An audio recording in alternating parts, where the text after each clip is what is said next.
Sorry, let me mute myself. Are we lined up? Are we good, Parker? And then once you start the stream, can you fix the description? Yeah. Awesome. Thank you.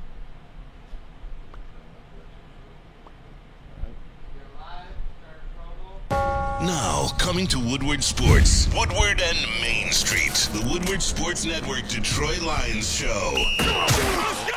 Catch Gabrielle D. Phillips, Matt Broder, and Terry Foster for all the latest news on your Detroit Lions every week. Only on the Woodward Sports Network YouTube channel and woodwardsports.com. Good morning. This is Woodward and Main Street, your Lions Insider Show on Woodward Sports Network. I'm Gabrielle D. Phillips. Joining me this morning, Matt Broder and Terry Foster. We are coming off of a Lions win. They're now sitting at 2-1, and that gives us plenty to talk about bright and early on this Tuesday morning. How are you guys doing? Doing fine. Yeah. It's early, but I'm cool. It's not raining. Small wins. Mm-hmm. Matt Broder, how are you doing this morning? Small wins. I'm doing great too. You know, we've got we get to celebrate a Lions win here on Victory Tuesday. Yeah. We'll call it Victory Tuesday here Tuesday morning in the Woodward Sports Planet Fitness studio. And there you have it. Thanks for joining us. We are going to jump right in this morning into our first segment of a review show, which is the review of the pessimistic and the optimistic that we gave out before the last game. So, getting into the pessimistic, Terry, you had said that Dan Campbell is a second half of the season coach and that he might not be able to make those quick adjustments going into last game. Did he prove you wrong? He did. And he had to be an asshole to do it. Dan Campbell was rough on his coaches, may have shouted out a couple four-letter words. The coaches, in turn, fired off at the players, and so it was a domino effect. So Dan Campbell, the guy who's very gregarious, very nice, and the big teddy bear guy, had to turn into a troublemaker. And Terry, the four-letter word he liked the most on Sunday finally was punt. P-U-N-T. Right. There we go. I think what's going to happen, and I'm going to change my mind on this one too, Okay. is that as the Lions get better, has more talent, Dan Campbell's probably not going to gamble as much because he's got a team. He doesn't have to do it, but he still has to do it on occasion. On occasion, we have to look at Dan Campbell and say, why did you do that? Yeah. Or it worked. Okay, good. Be surprised once in a while. Right. Because that's his brand. That's what he's built his career off of. So he's got to lean into that every now and again, right? Oh, absolutely. Absolutely. You know, he's got to be himself, but now he's got to he's shown in this game, and we're going to talk about the coaching more a little bit later, but he's shown how he can make adjustments, how he can not only motivate his coaches, but motivate his team to then make a big recovery at Ford Field this past Sunday. Yeah, now going into the optimistic, Terry, you had said that they needed to get the big guys out there. Yes. Did you see enough big fellas out there on I saw Sunday? the big fellas. I even found out who Benito Jones is. And Aleem McNeil, I talked to him at length after the game. And I got to talk to my man Bugs afterwards. And he got Very to play. nice. I don't want to be blunt, but I'll be blunt. You got to have fat asses on the football field. Yes, you need speed. Yes, you need quarterbacks.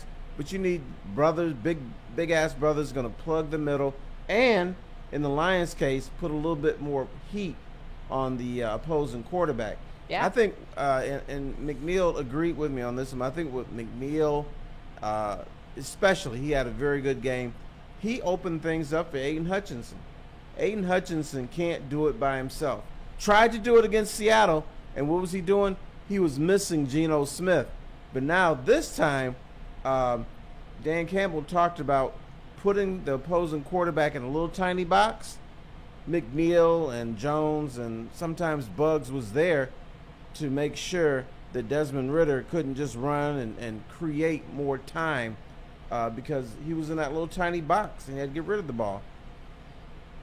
Now, you had mentioned for the optimistic that they needed to get Jack Campbell out there, and he had a pretty good game, I would say. How about that? He ended the first half with that huge sack. And I know it was just a final set going into the locker room, but something like that can really motivate a team going into halftime. Obviously, it doesn't affect the final score of the game, but when you have that moment right before half, it's like hitting a half-court shot in basketball. Regardless of the score, it just gives you that little extra boost of energy, a little extra boost of positivity going into the locker room. And they came out in the second half ready to go and really stomped on the Falcons' hearts and ended the game early. Lets you know that you're on the right track.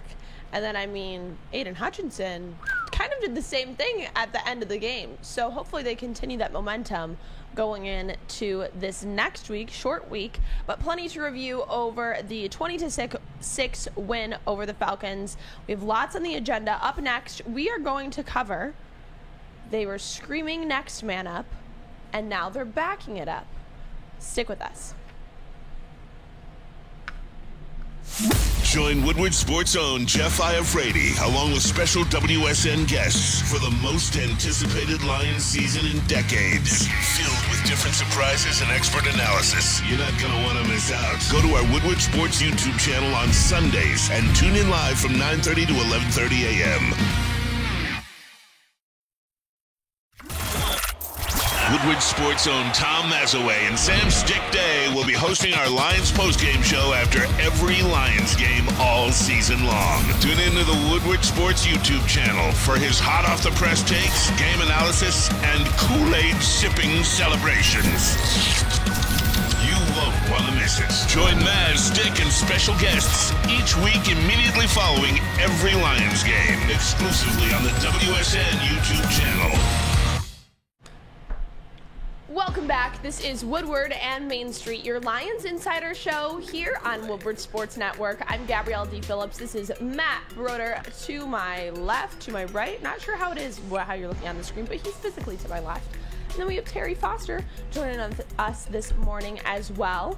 The Lions came into this week with several notable injuries that left the masses nervous for what was going to happen this game.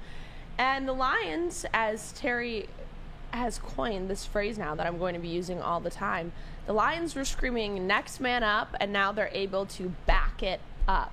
So we have a couple of key pieces that I want us to discuss here. Obviously, starting off with secondary, no C.J. Gardner-Johnson. Also missing Kirby Joseph. So how did they pivot? And I think Reynolds and Iffy stepped up to the plate. What do you guys think? Yeah, I always call him Iffy for more reasons. First, I can't pronounce his name. Yep. And he is iffy on the football field, but he's very good there. But I'm going to go back to the fat boys up front putting heat on Desmond Ridder, and I thought that made the secondary better. And also, Aaron Glenn didn't have him playing 50 yards off of the receivers, so everybody was a little bit more aggressive. I'm going to use today's word, boys and girls, is aggressive. Okay. Be aggressive and not passive. Aggressive. Huh? Just a little cheer over here. Yes, Be I hear aggressive. Do you think, Matt Broder, that they always had this within them, that these players had it within them, they just needed the opportunity, or was it just a perfect kind of concoction of missing pieces, a little bit of adrenaline, first game out here to prove something? What do you believe? No, I do think they had it in them. The guys that stepped up, the Tracy Walkers, the Iffy Melifonwus, even the Benito Jones, they've been guys who've been in the system for several years here in Detroit under Dan Campbell and don't seem to back down from adversity, especially Tracy Walker. This was him. He said in the locker room after the game, it's been 364 days since his Achilles injury took him out of that game against Minnesota, and he played huge. I know a lot of people want to focus on the missed interceptions. I think there were 2 that went right through his hands, but he sort of embodies the heart and soul of this team, the grit that they show. Tracy Walker is one of those guys. He's been waiting in the wing. He'll take his role and play to the best of his abilities behind C.J. Gardner-Johnson when that move had to happen because of our rookie Brian Branch, who, again, we're going to talk about here shortly. The guys like Tracy Walker to step up and make big hits, make timely tackles, it was huge for them, and it was huge for the Lions and their pursuit of beating the Falcons on Sunday. I love seeing those guys. And Dan Campbell talked about Iffy in his press conference yesterday and how he stepped up. He's a really smart player who's just been battling injuries the last couple of years, and he too came up with some huge tackles and some huge passes defended in the secondary. So it was just great to see the Lions come out and their defense play like that when they were clearly shorthanded. Now I want to get into Colby Sorsdahl because he made his first meaningful snaps of the season out on the field. He was called into action midway through the game. And do you think that he was prepared? Do you think that he stepped into the role and fulfilled it properly? Sort of, kind of. Okay. I don't think the offensive line, and because of injuries, played particularly well for, I would say, 50 minutes of that game. But on that last drive, when Jahmyr Gibbs ripped off 12 yards and 21 yards and was able to milk the clock, I thought the line and Gibbs were in sync. I was not impressed with them for much of the game. I think Gibbs, his first 8 carries, he had 17 yards. Then he ended up with 17 carries for 80 yards, but all came in the fourth quarter. So, but that came at a critical time because what the Lions were unable to do in years past, they would have a 7 or 10-point lead, get the ball with 6 minutes left, and then give the ball back up with 4.5 minutes left. So they weren't able to milk clock. This time they were able to milk clock, got it deep into who did they play again? The Falcons. The Falcons territory, and then Dirty Birds. Milk it. Do you think Close it he out. answered the call in this pressured situation? I think so, because he stepped into a position that he hasn't been practicing all offseason. We've seen him in training camp maybe take a handful of snaps at right tackle.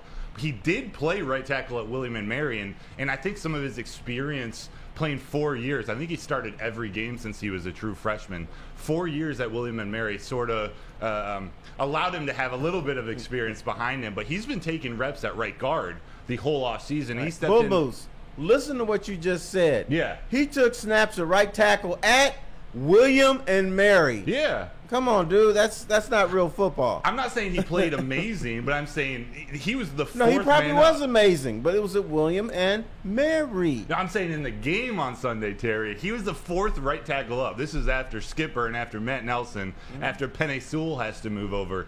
He didn't play amazing. Actually, grades weren't that great, but to come in and play the whole second half, it was impressive that he didn't blow it, that he didn't play horrible. Yeah, I think the fact that he played at William and Mary and came in a critical situation was amazing. Yeah.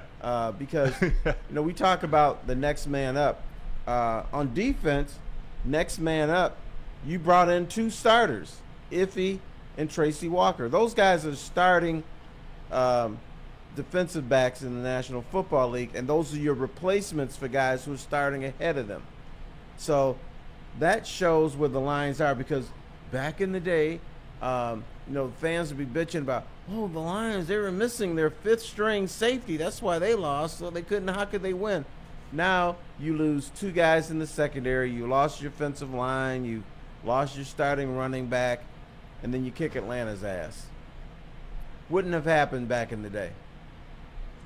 Well, Colby Sorsdahl was one of the many rookies that was impressive during this game. So I'm wanting to throw this to the chat here because I want to come up with a name. We've been giving a lot of names to different sections of the Lions team, and I want to come up with a name for the rookies because they're like the boy band that the Lions needed. And Brad Holmes was like Simon Cowell putting together One Direction. He just took guys from here and there, made them, put them all together, and it's a great recipe.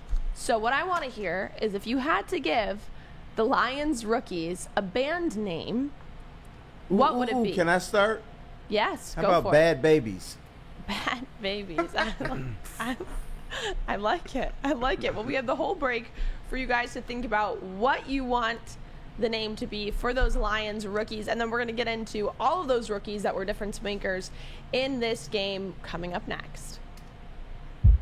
Brace yourselves, Detroit. As the sun begins to set, 2 of Woodward Sports' brightest young stars will be taking the mic for a brand new show. Woodward Nights with Spooner and Broder. The dog days in Detroit are over, and the boys are unleashed. Join in on the banter and hop on the bandwagon of the #1 night show on the internet. Tune in to the Woodward Sports YouTube channel every weeknight from 8 to 10 p.m. Woodward Nights with Mooner and Broder.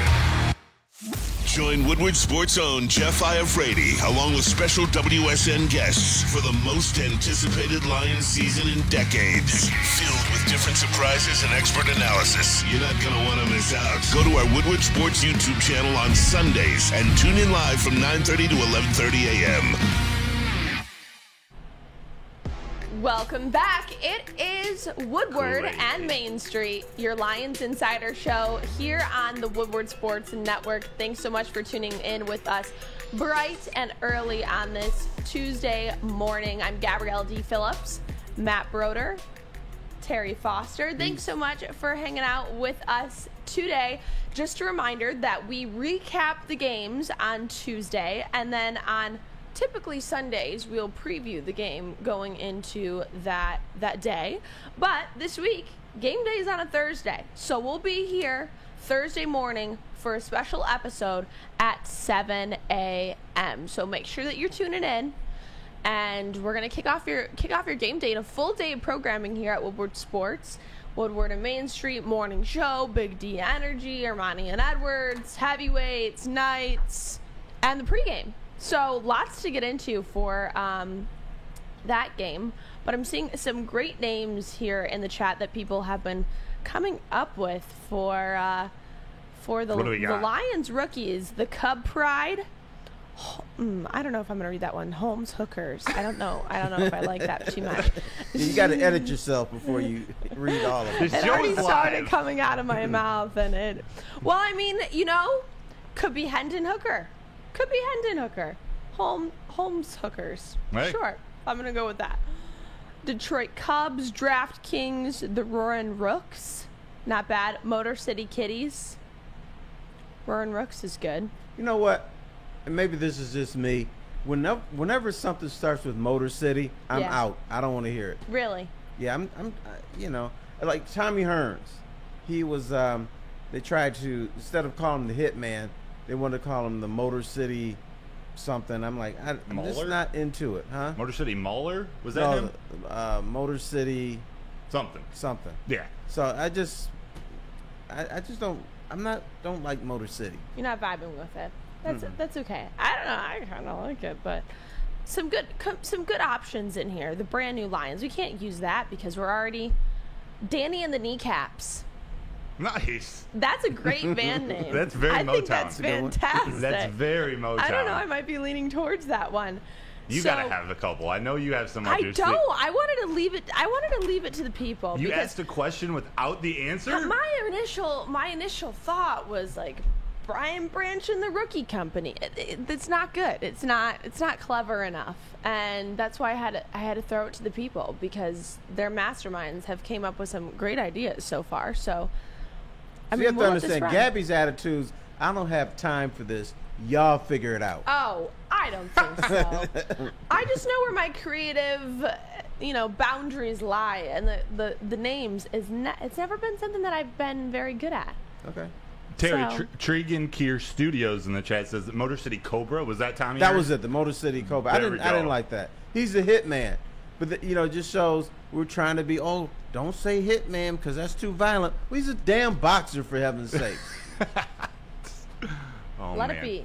So let's get into all of these rookies that were difference makers in this last game. Starting off with the double B, Brian Branch, 11 tackles, all solo, 3 tackles for loss, 2 pass defenses, and then NFL's first defensive back to produce a game with at least 10 tackles, 3 tackles for loss, and 2 pass defenses since at least 1994. Dan Campbell said that he's making big plays in critical moments. The more he plays, the better he gets, the more he understands what we're trying to do with him, and he's a playmaker. But while Dan Campbell believes that, I know you have a lot to get into about his performance, Terry, and what may have impressed you and not have impressed you more in his game on Sunday. Well, I tell you, he makes a ton of mistakes.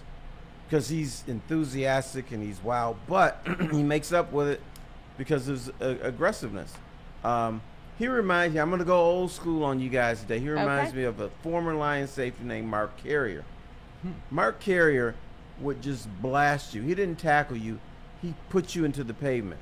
Brian Branch doesn't tackle people. He destroys them. And he plants his feet. He's very aggressive. And when he hits you, it's a good pop. And that surprises me because first time I saw him, I just walked right by the guy. And I said, well, that's Brian Branch. That can't be Brian Branch. He just looks like some dude off the street. He's small.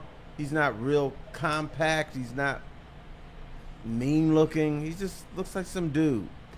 But you put the pads on him and the jersey, and he's a missile. He's a human missile is what he is.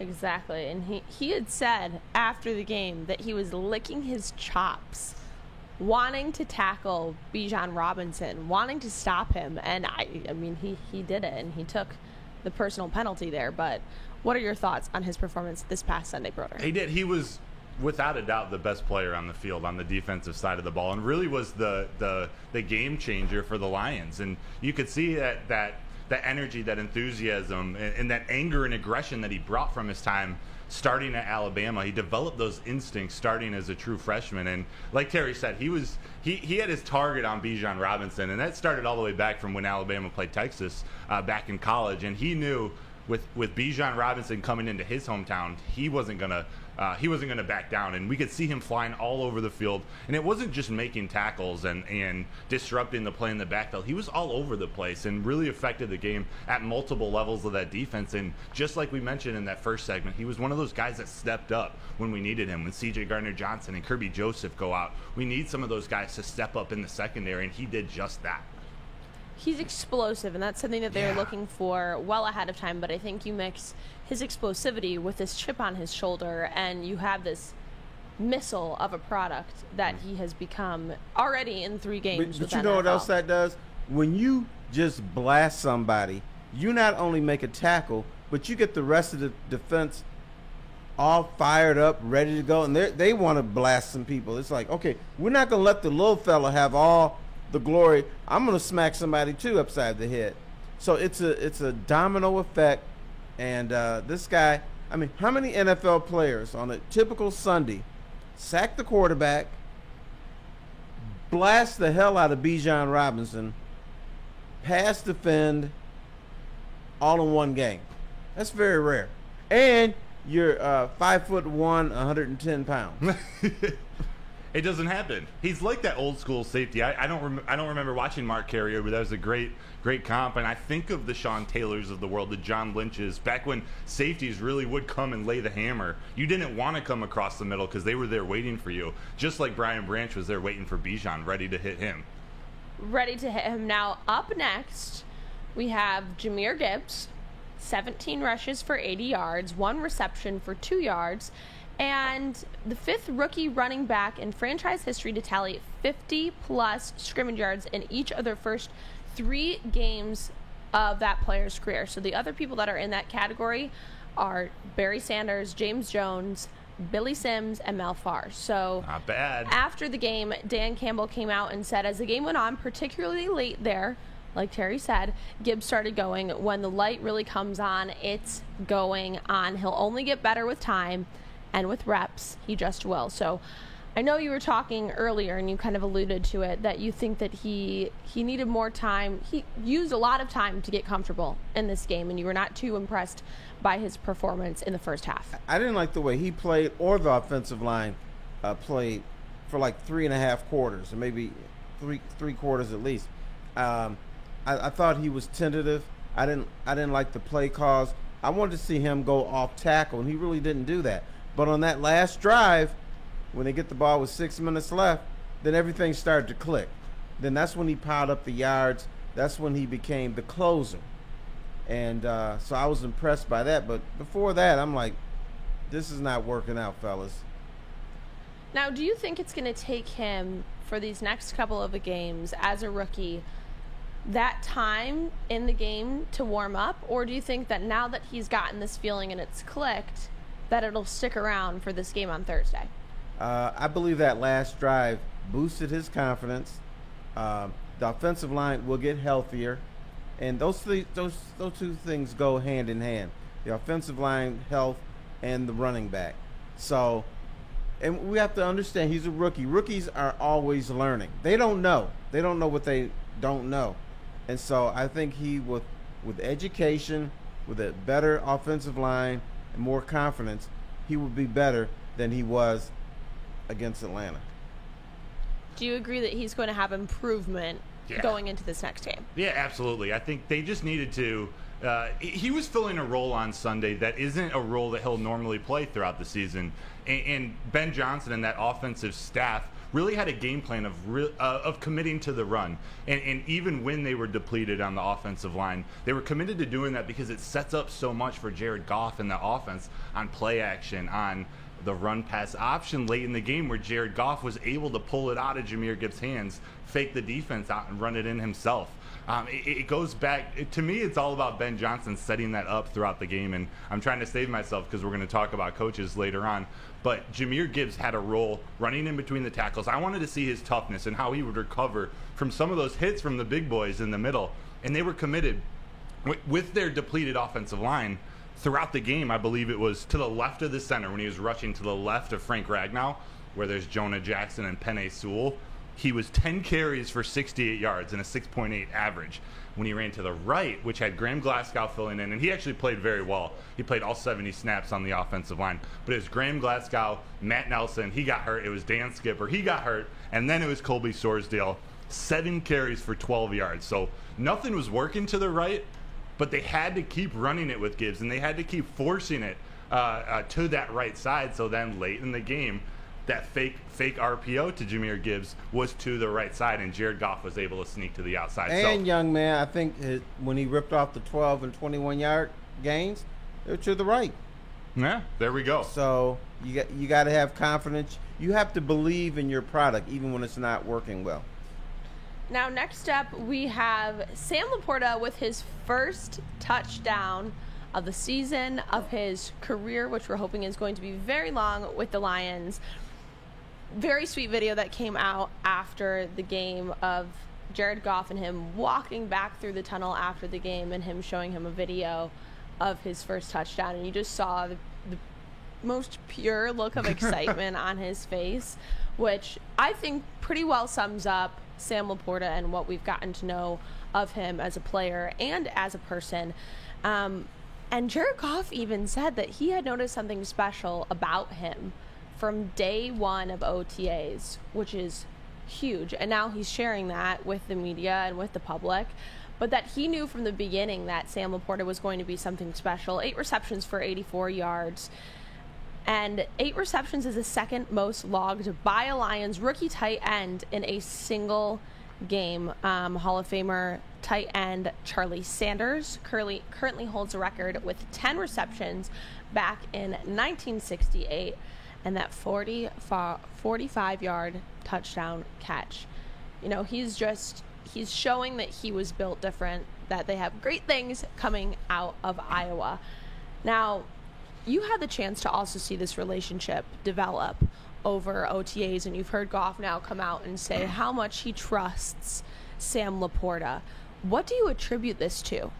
I think you attribute it to Sam Laporta and his work ethic. He had the talent coming in. He didn't have much of an offense at Iowa or much of a quarterback to get him the ball, but he still managed to lead that team in receptions and developing that rapport with Jared Goff. We can see already in week 3.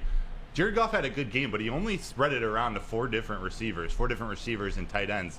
8 were to Sam Laporta and 9 were to Amon-Ra St. Brown. So when you're coming in second in targets to Amon-Ra St. Brown on the Detroit Lions offense by 1, and you arguably have the most important offensive play of the game, that just tells you something about his development over time and their trust in him in the pass game and in the blocking game, because they need him out on the field on all those plays to then be able to slip loose and get a touchdown like that.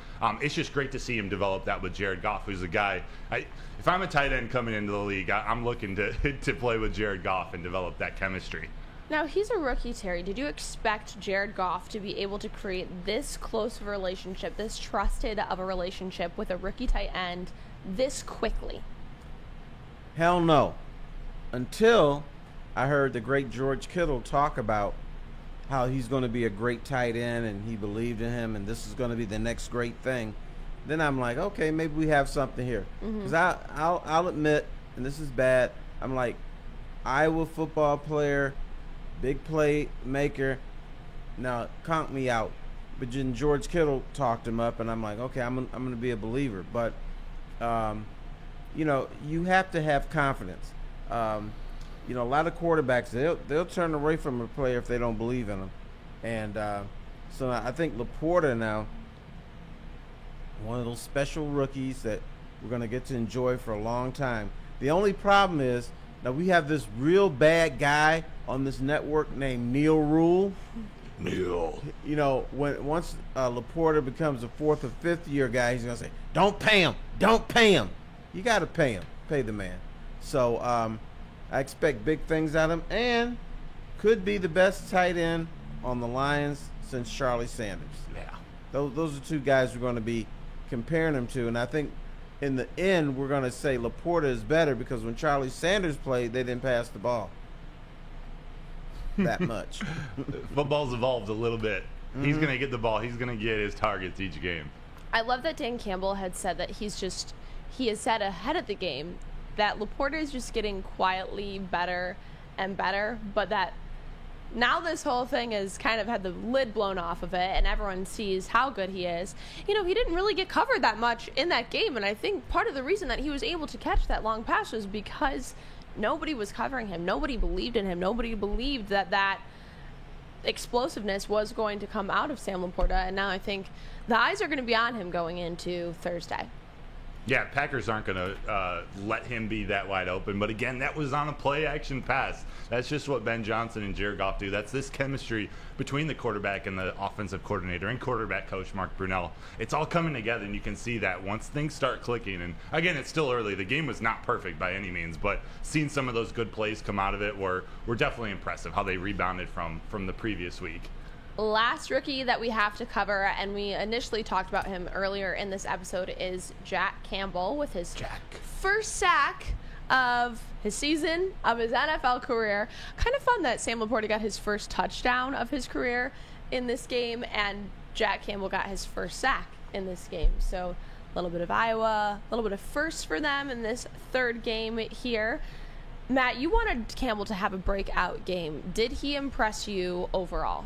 He did, and he didn't have the type of breakout game that I'm still itching for, but they're definitely continuing to use him more and more on defense. Use him in more creative places, too. When he got that sack, he was playing the same position, and Aaron Glenn put him in different situations a lot more on Sunday for him to be successful, for him to use his athleticism to help stop that run. I know he had, I believe it was 5 total tackles, maybe not any of the, in a sack, a QB hurry, a tackle for loss. He definitely made his presence felt, and I just want to see him continue to gain that trust. But again, you look also to the other, to his linebacker teammates. Derek Barnes had a great game. Alex Anzalone had a really good game. So he's not just going to be given this role; he's got to earn it. And I think he's doing that. But you'd love to see the emergence of some of the other guys too. Yeah, he was good on special teams too. Yeah, which is very important.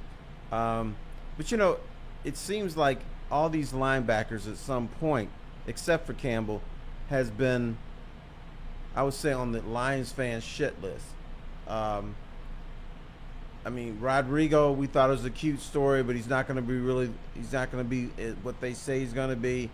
Derek Barnes, they're like, get his ass out of here, and which they did, and he's back and he's playing well.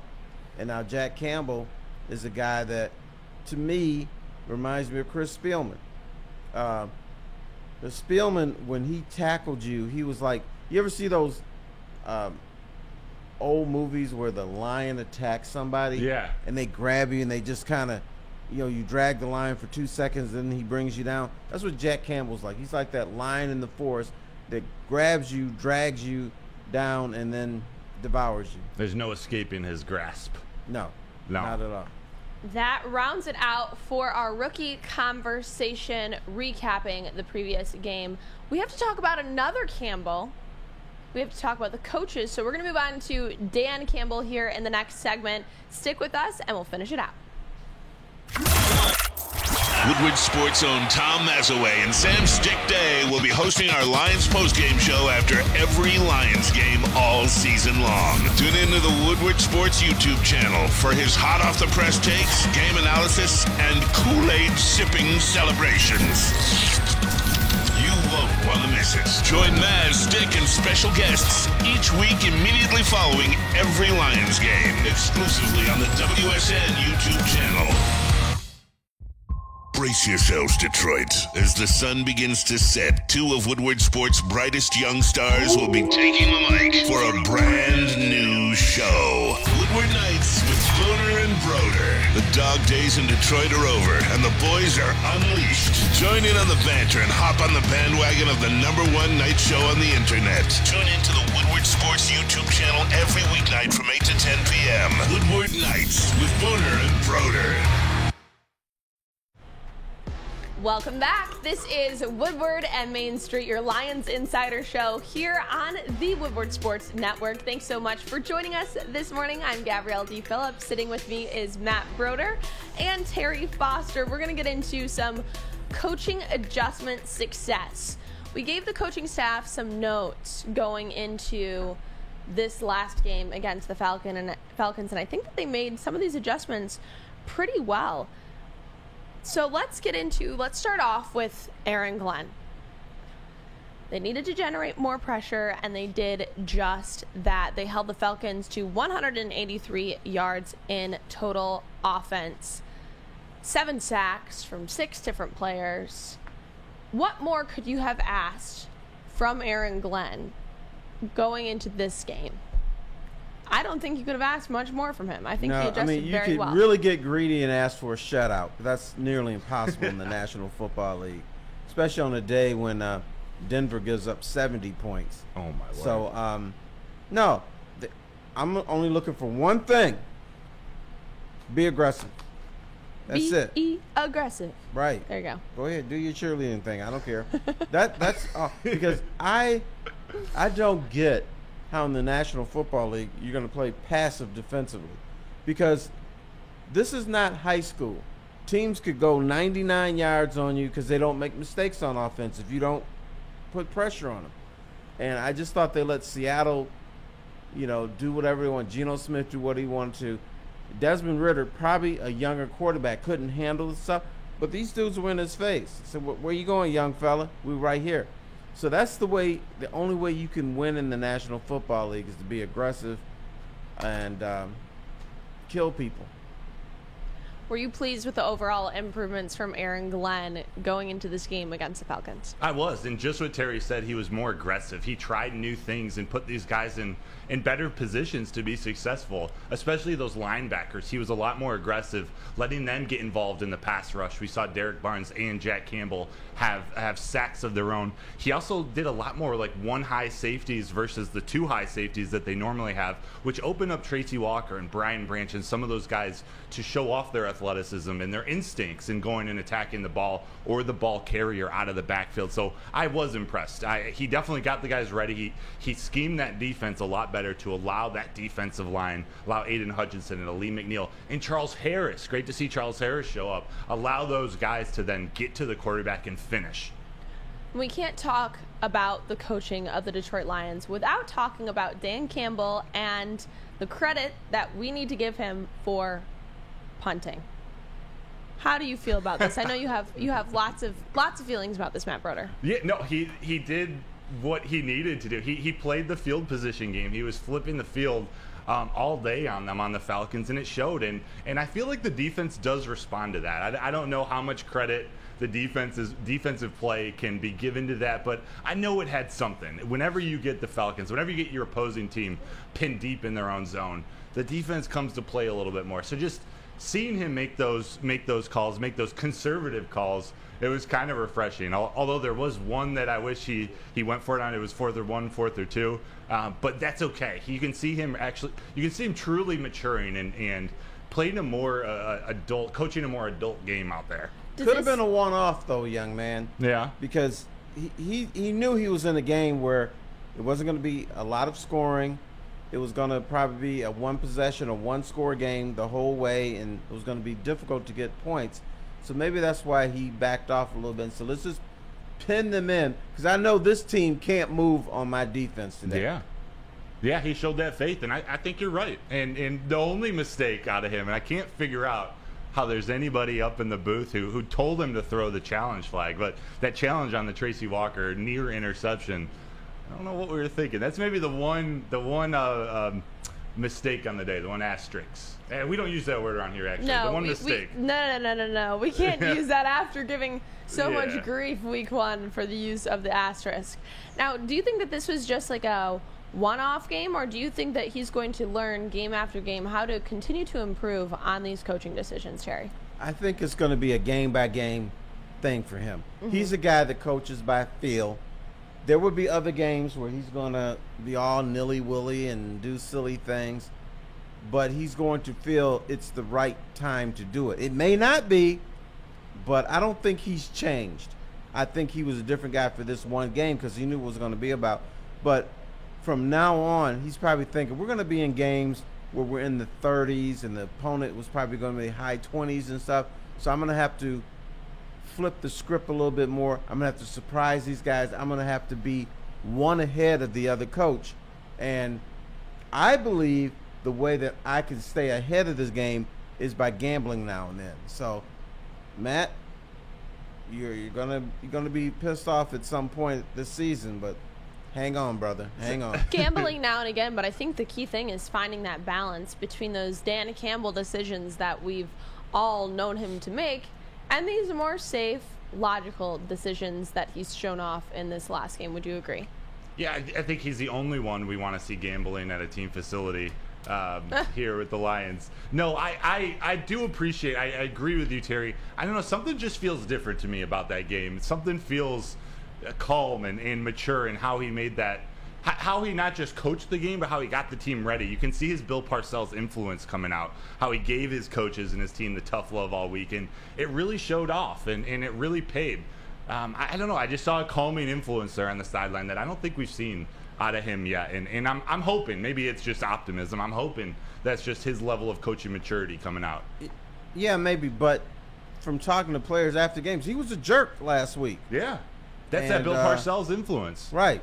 So, which I'm fine with. You can't be buddy-buddy all the time. In particular, he had something to sell. He could sell to his players. You don't want to be 1-2 going into Green Bay. You are here to win this division. You're here to make a playoff run. You can't start possibly 1-3. Yeah. You definitely can't lose to this team coming into your building, especially what happened last week. The fan base was it's nuttier than I've ever seen it, and y'all lost. You can't do that 2 weeks in a row at home. No, I can't wait for that Green Bay game. I wish we could talk about it right now, but I can't wait. We'll definitely get into it on Thursday morning at 7 a.m. We'll be back covering Green Bay, getting ready for the next away game. Can they go into another iconic field and make a difference in this game? I think so. You know what I like best about this game? What? It won't be 50 below zero when they play. Right. That's what I like. That's part of the benefit when that schedule came out and we saw at Lambeau early in the season in September. There's a benefit there. I know they're on short rest. It's a four-day work week for them, but it's the same for Green Bay, and they're battling some injuries too. So over the next 2 days, before we really dive in on Thursday, we're going to see how some of those injuries shake out and see what the Lions have in store for them in Lambeau. But they've got some good memories after the final game of the 2022 season, hoping to continue that momentum again. They need to show it's not a mistake, show that they can consistently show up and beat them at home. Yes. It's a brand new Parker's team. Sorry. No, you're good. We're going to get into that on Thursday morning, 7 a.m., before you get your dose of the Morning Woodward Show. That's it for us today. Getting ready for Thursday with you again. I'm Gabrielle D. Phillips, Matt Broder, Terry Foster. This is Woodward and Main Street, your Lions Insider Show. Now, coming to Woodward Sports, Woodward and Main Street, the Woodward Sports Network Detroit Lions Show. Let's go! Catch Gabrielle D. Phillips, Matt Broder, and Terry Foster for all the latest news on your Detroit Lions every week. Only on the Woodward Sports Network YouTube channel and woodwardsports.com.